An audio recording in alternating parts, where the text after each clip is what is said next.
Okay, James. United taking on Sunderland this weekend, but it's an extra special occasion for Sir Alex Ferguson.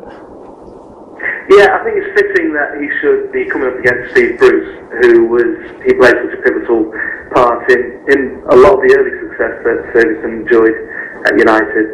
I think everyone can remember those 2 goals against Sheffield Wednesday in 1993 that were really crucial to winning the title that year. You wonder what would happen had he not scored those goals. Would Fergie be here this many years on? I'm not so sure.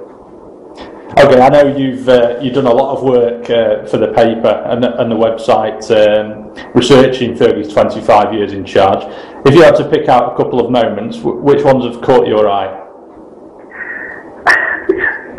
They're always the obvious ones, aren't they? I mean, you've got to look back to that Mark Robins goal against Nottingham Forest in 1990 in the FA Cup third round. I know that since then United have said that they have no plans to sack Fergie even if he had lost that day, and maybe they wouldn't have sacked him on that day, but if they'd been knocked out of the FA Cup and the way they finished that season as well in the league, it's hard to imagine that he would have lasted much longer.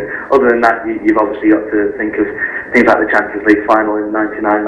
That was magical. I'm not sure that anything would ever top that. But the way things are going with him, it's not. He doesn't show any signs of slowing down, does he? I mean, if anything, the past few years, he's enjoyed his best spell ever. 4 titles in 5 years, 3 Champions League finals in that time as well. I mean, he seems to be going from strength to strength.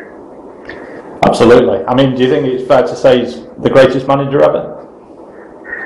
I would say so. I think to have been at a club like United for as long as he has in the modern age, I'm not sure that'll ever be repeated. I can't see anybody doing 25 years again at a club like United. And it's really been the way that he's reinvented sides. I mean, he's on arguably his 3rd great side now, and he's building another one, isn't he? I can't think of too many managers who've done like him, where they've dismantled teams regularly and then built more teams and just continued that success. I mean, he's had periods where the titles haven't been rolling in quite so freely, but in general, his ability to reinvent himself and reinvent the club, I think, sets him apart from anyone else.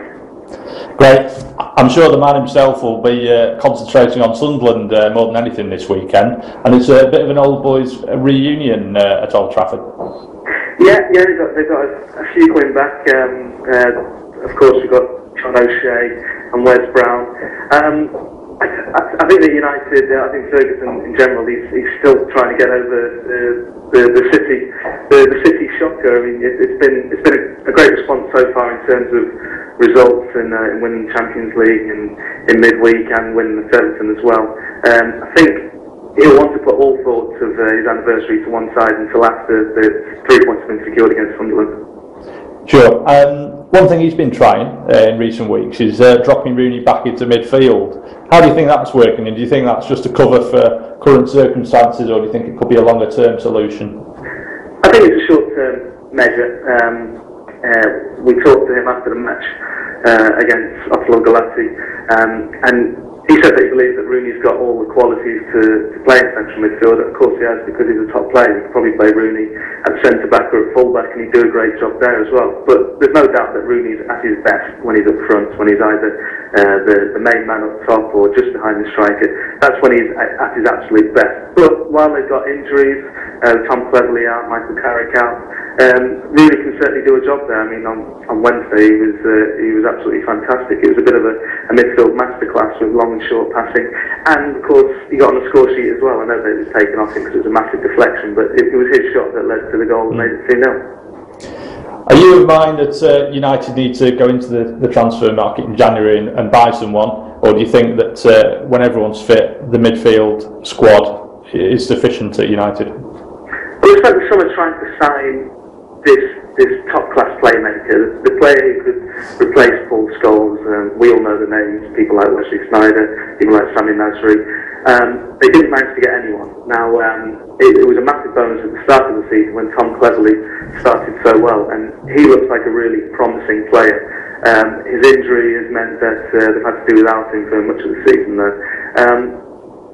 I still think that they probably do want a top-class central midfielder. The thing is that Ferguson doesn't particularly like spending money in the middle of the season. Players' prices tend to be inflated, and also they tend to be cup-tied to Europe. So I'm not sure that he'll be going out to get someone in the January transfer market. Maybe he'll wait until the end of the season. Okay, and just finally, Vidic back for United against Sunderland. You think that gives them a solid platform for a home win? Well, what they need is to get a settled defence. They've not had that all season. United are a better side when Vidic is playing, there's no doubt about that. And I think Fergie will hope from now until Christmas and into the new year, that he can have something of a settled back line. Okay, that's great. Thank you.